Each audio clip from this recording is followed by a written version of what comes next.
আসসালামু আলাইকুম, আমি জেসমিন। এই মুহূর্তে আপনাদের সবাই কানেক্টেড আছেন জেসমিনস বেবি কেয়ার টক ইউটিউব চ্যানেলটির সাথে। আপনার বাচ্চার কি জ্বর, কাশি আর হঠাৎ করেই শরীরে লাল দাগ? এটা সাধারণ জ্বর না, হতে পারে মারাত্মক মিজলস। এই ভিডিওটা না দেখলে আপনি হয়তো বড় ভুল করতে পারেন। বাংলাদেশ সহ অনেক জায়গায় হঠাৎ করে হাম বেড়ে যাচ্ছে। অনেক অভিভাবক বুঝতেই পারছেন না কখন এটা বিপজ্জনক হয়ে যাচ্ছে। প্রথমেই আমি আপনাদেরকে বলবো, প্রথম লক্ষণগুলো চিনুন। হঠাৎ জ্বর 103 থেকে 104 ডিগ্রি ফারেনহাইট, নাক দিয়ে পানি পড়া, কাশি, চোখ লাল হয়ে যাওয়া। অনেকেই এটাকে সাধারণ ঠান্ডা ভেবে ভুল করেন। ডেঞ্জার সাইন চলুন জানি, আসল সংকেত। 3 থেকে 4 দিনের মধ্যে শরীরে লাল ফুসকুড়ি শুরু হয়, প্রথমে মুখে, তারপর পুরো শরীরে ছড়িয়ে পড়ে। এটি হাম নিশ্চিত হওয়ার বড় লক্ষণ। কেন এটা ভয়ঙ্কর?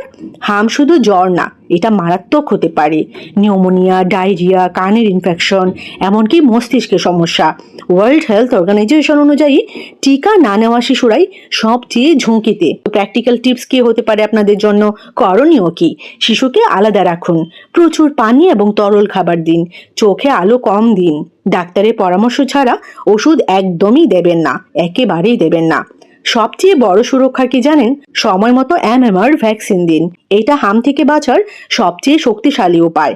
অনেক বাবা মা শুধু সাধারণ জ্বর ভেবে দেরি করেন, আর তখনই অবস্থা খারাপ হয়ে যায়। একটু সচেতনতা আপনার সন্তানের জীবন বাঁচাতে পারে। এই ভিডিওটা এখনই শেয়ার করুন, কারণ আপনার একটি শেয়ার কারো সন্তানকে নিরাপদ রাখতে পারে। কেমন লাগলো আজকের ভিডিও? অবশ্যই কিন্তু আমাকে কমেন্ট সেকশনে জানাবেন। আর এরকম ছোট বড় আরো অনেক ইনফরমেটিভ ভিডিওস পেতে এই চ্যানেলের সাথে কানেক্টেড থাকবেন। Jasmine's baby care talk YouTube channel. সবাইকে অসংখ্য ধন্যবাদ জানাচ্ছি যারা যারা শেষ পর্যন্ত ভিডিওটি দেখেছেন। সবাই ভালো থাকবেন, বাচ্চাদেরকে ভালো রাখবেন। আল্লাহ হাফিজ।